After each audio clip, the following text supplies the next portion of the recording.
श्रीमते श्रीवराह महादेशिकाय नमः। श्रीमते रंगरामानुज महादेशिकाय नमः। श्रीमते वेदांत रामानुज महादेशिकाय नमः। श्रीमते निगमांत महादेशिकाय नमः। श्रीमते भगवते भाष्यकाराय महादेशिकाय नमः। श्रीमते वकुलभूषण महागुरवे नमः। श्रीतरंगमहनन्दिनी हेमाब्जनायिका समेत श्रीदेवनाथ परब्रह्मणे नमः। श्रीमान् वेंकटनाथार्य कवितार्किककेसरी वेदान्ताचार्यवर्यो मे सन्निधत्तां सदाहृति। சீரொன்றுதூப்புழு திருவேங்கடமுடையான் பாரொன்றச் சொன்ன படமொழியுள் ஓரொன்று தானே யமையாதோ தாரணியில் வாழ்வார்க்கு வானீரப்போம் அளவும் வாழ்வு. மற்றுமோ தெய்வம் உளதென்று இருப்பாரோர் உற்றிலன் உற்றதம் முன்னடியார்க்கடிமை மற்றெல்லாம் பேசிலும் நின் திருவட்டெழுத்தும் கற்று நான் கண்ணபுரத்துறையம்மானே. நமஸ்ததசே. சுவாமி தேசிகனுடைய அற்புதமான கிரந்தம் தயாசதகம் அனுபவிச்சுருக்கோம் யதாசக்தி. இப்போ நேற்றைய பர்யந்தம் ஆஸ்திகாலுக்கு 39 ஸ்லோகங்கள் பிராப்தம். இந்த 39வது ஸ்லோகத்திலே சொல்லப்பட்ட விஷயம் என்ன அப்படின்னு கேட்டாக்கா, இந்த தயாதேவியானவள் தன்னையே ஒரு கப்பலாக பாவித்து மாலுமினியான ஆச்சார்களை கொண்டு இந்த ஜீவாத்மாக்களை திருவேங்கடமலையிலே ஏற்றி விடுறாள். அப்படி ஏற்றிவிடப்பட்ட ஜீவாத்மாக்கள் அனைத்தும் சீனிவாசனை தவிர்த்து சுத்ரபலங்களையே ஆசையோடு அபேட்சிக்கிறார். அப்படி அது தவறு, திருவேங்கடமுடையானையே ஆசிரியிக்க வேண்டும் என்று அதற்கும் அந்த தயாதேவியே இந்த பக்தாளுக்கு அனுகிரகம் பண்ணுறான்னு சுவாமி தேசிகன் அற்புதமாக அந்த ஸ்லோகத்தில் ரொம்ப காட்டினேர் நமக்கு. விஷகிரி ஹரிநீலம் வெஞ்சிதம் நிர்விசந்தி அப்படின்னர். சுத்ரபலங்களை நாடாமல் இந்திரலீல மணியைப் போல ஒரு மரகதத்தைப் போல இருக்கக்கூடியதான அந்த சீனிவாசனை நாடுங்கோள். அதற்கு தயாதேவியை பரிபூர்ணமாக அனுகிரகம் பண்ணுகிறாள் அப்படின்ட்டு சுவாமி தேசிகன் அதில் சாதிச்சு பேருபகாரம், மகத்தான உபகாரம் தயாதேவியாலே பண்ணப்பட்டது அப்படின்னு சொல்லி காட்டுறார் அந்த ஸ்லோகத்தில். இதில் அடுத்தது 40வது ஸ்லோகம், அந்திம ஸ்லோகத்தில் என்ன சாதிக்கிறேன்னா, தொய் பகுமதிஹீனஹா ஸ்ரீனிவாசானுகம்பே ஜகதி கதிமிகான்யாம் தேவி சம்மன்யனேயா சகல விபுத சிந்தௌ சன்னிகர்ஷே வகந்தியாம் சமயதி மிருகதிருஷ்ணா வீசிகாபிப்பிபாசம். விஷயம் என்னன்னா, கருத்தான அர்த்தம் இந்த ஸ்லோகத்தால் என்ன துணிக்கிறது சுவாமி தேசிகன் திருவுள்ளத்தேன்னு பார்த்தாக்கா, பேர்பட்டதான பேருபகாரம் பண்ணுறா தயாதேவி. அந்த ஸ்ரீனிவாசனுடைய கருணையே தயாதேவியாக அவதாரம். இப்படி ஜீவாத்மாக்களுக்கு பேருபகாரம் தன்னையே ஒரு படகாக்கி ஆச்சாரிகளை கொண்டு உயிர் அருந்து விடாத ஒரு கயிறு கட்டி இழுத்து திருமலையிலே மோதி சீனிவாசனையே அந்த இந்திரநீல மணியே ஹரிநீல மணியையே எல்லோரும் சேவிக்க வேண்டும் என்று ஒரு அற்புதமான விஷயத்தை காட்டி, இத்தர விஷயங்களிலே மனசு லயிக்காதபடி க்ஷுத்ரபலங்களிலே ஜீவாத்மாக்கள் சென்று அடையாதபடி நமக்கெல்லாம் பேருபகாரம் பண்ண இந்த தயாதேவி அவளுக்கு என்ன பகுமானம் நான் பண்ண போகிறோம்? நமக்கு ஒரு பேருபகாரம் பண்ணியிருக்கா. இப்படி பேருபகாரம் பண்ணவாளுக்கு ஒரு எப்படி நான் மருத்துவனா நின்ற மாமணிவண்ணா மறுபிறவி தவிர திருத்தி ஊன் கோயில் கடப்பு கப்பை திருமாலிதஞ்சோலையந்தா என்று சொன்னார் பெரியாழ்வார். அப்படிப்பட்ட பெருமாளை காட்டி கொடுக்கிறா இந்த தயாதேவி. பல பகுமானங்களுக்கு இவள் யோகிதாம்சம் உள்ளவளாய் இருக்காள். ஆனால் இந்த ஜீவாத்மாக்கள் என்ன பண்ணுறா அப்படின்னாக்கா, பகுவாக இந்த தயாதேவி பண்ண உபகாரத்தையும் கிருப்பையையும் தயையையும் மதிக்காமல் மந்தகீனர்களாக இருக்கின்றார்கள்னு சாதிக்கிறார் சுவாமி தேசிகன் இந்த பாசுரத்தை. சகல விபுத சிந்தௌ சன்னிகர்ஷே வகந்தியாம். இப்படிப்பட்ட எம்பெருமானை அடையும்படியை இந்த தயாதேவி காட்டி கொடுத்து அடையும் படியும் அவளே செய்கிறாள் தன்னுடைய தயை என்ற குணத்தினாலே. இப்பேற்பட்டதான மகது உபகாரத்தை பொருட்படுத்தாது இந்த ஜீவாத்மாக்கள்லாம் என்ன பண்ணுறதுன்னா, அவள் பண்ற காரியத்தின் பெருமையை அறிந்து கொள்ள முடியாமல் மந்தகினர்களாய் போந்தார்கள். ஓர் அறிவிலி. இப்பேற்பட்டதான உபகாரம் யாராலே பண்ண முடியும்? தய என்ற குணத்தாலே மட்டுமே பண்ண முடியாது. அப்படி நமக்கெல்லாம் ஒரு பேருபகாரம் பண்ணவளுக்கு ஒரு பகுமானம் பண்ண வேண்டாமா, ஒரு வெகுமதி அளிக்க வேணாமான்னு சொல்லணும். யாரோ ஒருத்தன் ஒரு கடனில் இருக்கான், அவனுக்கு சில பேருக்கு சில ரூபாயை கொடுத்து கடன்லேருந்து நிவர்த்தி பண்ணி விட்டா, அந்த கடன் கொடுத்தவனிடத்தில் கடன் வாங்கிறவன் எப்படி ஒரு பகுமானத்தோடு இருப்பானோ, சாமான்யமான லௌகீகமான விஷயங்களிலே நம் மனசெல்லாம் அப்படி இருக்குது. பரம வைதிகமான விஷயம், பரம புருஷார்த்தமான விஷயத்தை காட்டி கொடுக்கிறாள் இந்த தயாதேவி.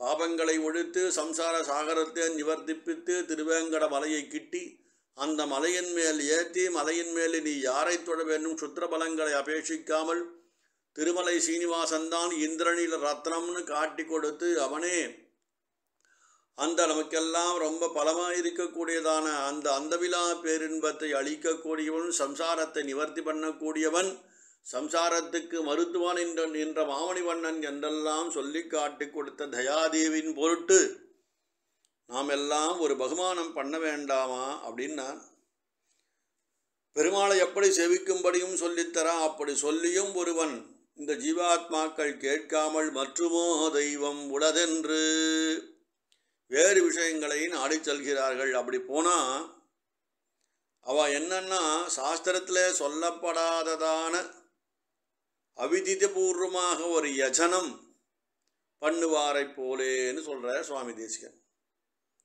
அவளவிடம் ரொம்ப கீழ்த்தரமானவன், விகிதமான கர்மாக்களை அனுஷ்டிக்காதவன், அவிவிகிதமான விஷயங்களையவே நாடி செல்பவன் அவனை விட ரொம்ப கீழ்த்தரமானவன்னு சொல்லி அந்த நிலையை அடைவான்னு சாதிக்கிறார். இதற்கு ஒரு பெரிய திருஷ்டாந்தம் காட்டுறா. ரொம்ப தாகமாக இருக்கு சுவாமி, ஆனால் இவன் ரொம்ப பாபிஷ்டன், ஒரு தாகத்தை நிவர்த்தி பண்ணிக்கணும். அப்பேற்பட்டதான அந்த தாகத்தை தணிப்பதற்கு கங்கை தீர்த்தம் ஓடுறது. இவனை கங்கையிலே ஸ்நானம் பண்ணாக்கா எப்பேற்பட்டதான கங்கை சகல பாபனித்த நிவர்த்தி பண்ணும்ன்ற பெரியவா சொல்லியிருக்கா. சதுமுகன் கையில் சதுப்புயந்தாளில் சங்கரன் சடையினில் தங்கி கதிர்முக மணிகொன் இழிபுணல் கங்கை கண்டவென்னும் கடினகரேன்னு பெரியாழ்வார் மங்களாசாசனம். கங்கையில் புனிதமாய காவிரி நடுவு பாட்டுன்னு காவிரிக்கும் பெருமை சேர்த்திருக்கா. இப்பேற்பட்டதான கங்கையிலே ஸ்நானம் பண்ணி தன் பாபத்தை போக்கக்கூடியதான ஒரு தேவகங்கை பக்கத்தில் இருக்கும்போது பாய்ஞ்சு போயின்னு இருக்கு. எத்தனையோ ஜீவாத்மாக்கள் எல்லாம் அந்த கங்கையிலே மூழ்கி தன் பாவத்தை தொலைக்கிறா. அப்படி பாய்கின்ற நீரை தான் பருகாமல் அவன் என்ன பண்ணுறான், பாவத்தை தொலைக்காமல் தான் தன் தாகத்தை தீர்த்து கொள்ளாமல் கங்கையின் கரையிலே மறுபக்கம் சென்று இவன் தன் தாகத்தை தீர்த்து கொள்ள என்ன சொல்கிறான்னா, மிருகத்ருஷ்ணா அப்படின்னு சொல்கிறார். பிபாசாம்னு போட்டார் சுவாமி தேசிகன். மிருகத்ருஷ்ணா அப்படின்னாக்கா காணல் நீருன்னு அர்த்தம். அந்த காணல் நீரை போகிறான். தூரக்கேந்து பார்க்கும்போது அதீதமான வெயிலில் நம்மெல்லாம் இப்போ நடக்கும்போது ரோட்டில் பார்த்தோன்னா ஒரு அரை கிலோமீட்டர் முன்னாடி ஒரு நதி போகிற மாதிரியே தெரியும். ரொம்ப அலையாக அழகாக இருக்கும் கண்களுக்கு. ஆனால் அது பொய்யான நதி. அந்த வெப்பத்தின் தாகத்தின் காரணமாக அந்த கீழே படத்த அந்த நடைபாதையிலேருந்து மேல் நோக்கி பள்ளத்தான அந்த வெப்ப காற்று தான் காணல் நீரான நம்ம கண்ணுக்கு தெரியும். கிட்ட போக போக தள்ளி போயிட்டே இருக்கும் அது. ஆனால் அங்கே தீர்த்தம் வஸ்துதகா இல்லை.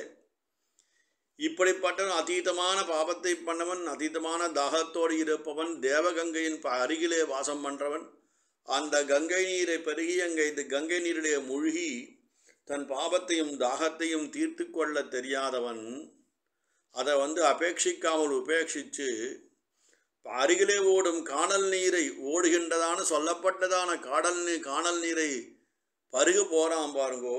அவனை விட ஒரு கேவலமானவன் லோகத்தில் யாரும் இல்லை. ஏன்னா ஒரு புருஷார்த்தமான வஸ்து பக்கத்தில் இருக்குது, அதனுடைய மதிப்பு தெரியல அவனுக்கு. அதே போல இந்த தயாதேவியானவள் ரொம்ப பகுமானிக்கத்தக்கவள். பெரியதான அளப்பரியதான ஒரு மகத்தான ஒரு உபகாரம், பேருபகாரம் ஒரு இந்த ஜீவாத்மாக்களுக்கு பண்ணியிருக்கா. இதை தெரியாமல் சுத்ர தேவதைகளையே நாடுகிறார்கள் சில. அவளை பகுமானிப்பதற்கு இவாளுக்கு தெரியல. அந்த ஞானமானது சாமானியமான மக்களுக்கு தெரிய மாட்டேன்றதே ஒரு ஆச்சாரியால் சொல்லி கொடுத்தாதான் தெரிகிறது. எப்படி தேவகங்கையை தவிர்த்து காணல் நீரை தேடி ஒரு நீரை பருகுவாரைப் போலே இந்த மந்தமதீரான ஜீவாத்மாக்கள்லாம் இருக்கு. அந்த தயாதேவியினுடைய பெருமையை அறியாமல் இருக்கு. மற்றுமோ தெய்வம் உளதென்று இருப்பாரோடு உற்றிலேன், உற்றதும் முன் அடியார் கடிமை அப்படின்னு ஆழ்வார். இன்னொரு தெய்வம் இருக்குன்னு சொல்றவா பக்கத்திலே நான் போக மாட்டேன் சுவாமி, உன்னுடைய அடியாரிடத்திலே மட்டும் நான் போவேன். அதே போல இந்த தயாதேவியை அறிந்திருப்பதை தெரிந்தவன் பக்கத்திலே தான் நாம் வாசம் செய்ய வேண்டும்னு காட்டுறீங்க.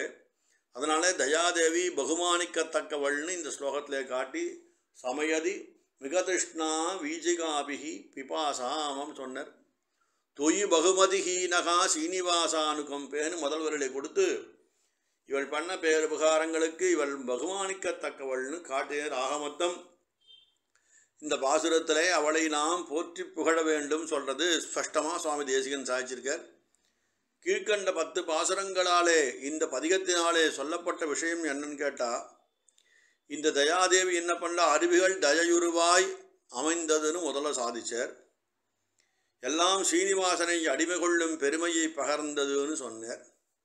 நமக்கெல்லாம் இவளே ஒரு பெண் வக்கீலாக இருந்து எம்பெருமானிடத்திலே நம்முடைய நிலைமை எடுத்து கூறும் ஒரு வக்கீலாக இருக்கான்னு சொன்னார். இவள் தங்கள் நலனுக்கு தோன்றுகின்றான் என்ன பொழுது கணவனையும் ஆட்கொள்ளும் அந்த பெருமையும் பேசி இந்த சீனிவாசனை இதயத்துக்குள்ளே நிலையான இடம் பெற்றவளாய் இவள் தன்னை காட்டிக்கொண்டு மிகவும் இவள் என்ன பண்ண சாவதானமாக என்ன பண்ணுறார். அந்த தருணத்திலே எம்பெருமானுக்கு இந்த ஜீவாத்மனுடைய ஸ்திதியை இவருடைய பரிஸ்திதியை நினைவூட்டுகிறாள்னு சொன்னார். இப்படிப்பட்ட இந்த தயாபிராட்டி ஆச்சார்கள் என்று சொல்லப்பட்டதான தேசிகர்களால் மகனீயர்களாலும் ஓடத்தை செலுத்தும் மாலுமிகளாலும் இந்த தயாதேவி என்ற படகை செலுத்தி சீனிவாசனாகிய அந்த திருமலையினுடைய தாழ்வாரங்களிலே கொண்டு அந்த படகை இடித்து திருமலையிலே ஜீவாத்மாக்கள் ஏறி சுத்திரபலங்கள் பல இவர்கள் அபேட்சித்தாலும் இந்திரனிட மணியைப் போல இருக்கக்கூடிய சீனிவாசனையே இவர்கள் சேவிக்க வேண்டும் அப்படின்னு காட்டி வேறொரு தெய்வம் மற்றொரு தெய்வம் பிரிதறியேன் திருவிண்ணகரானேன்னு கலியன் சொன்ன மாதிரி வேறு தெய்வத்தை நாடாமல் அவனையே நாட வேண்டும் என்று காட்டுகிறார் இந்த தயாதேவி. தூமொழியாய் சுடர்போல் என் மனத்திருந்த வேதா அப்படின்னு சொன்னார் கலியன். அப்படி சுடர்போல இருக்கக்கூடிய அந்த வேதத்தைக்கு விஷயமானவனாகிய பெருமாளை அந்த கலியுக கண்ணனான வேங்கடவனையே நாட வேண்டும் என்று நமக்கெல்லாம் காட்டி கொடுக்கிறார். அப்படிப்பட்டதான அந்த நீலரத்ன மணியை நாம் அணுகி அப்பேற்பட்டதான ஒரு விஷயத்தை நமக்கு காட்டி கொடுத்த தயாதேவிக்கு நான் பகுமானம் பண்ண வேண்டும். அந்த பகுமதிக்கு மிகவும் பாத்திரமானவள் தயாதேவி என்று காட்டி இந்த பதிகத்தை 31வது ஸ்லோகத்திலிருந்து 40 ஸ்லோகங்கள் வரைக்கும் தலை கட்டுகிறார் சுவாமி தேசிகன். கவிதார்க்கிக சிம்மாய கல்யாண குணசாலினே ஸ்ரீமதே வெங்கடேசாய வேதாந்த குரவே நமஹ.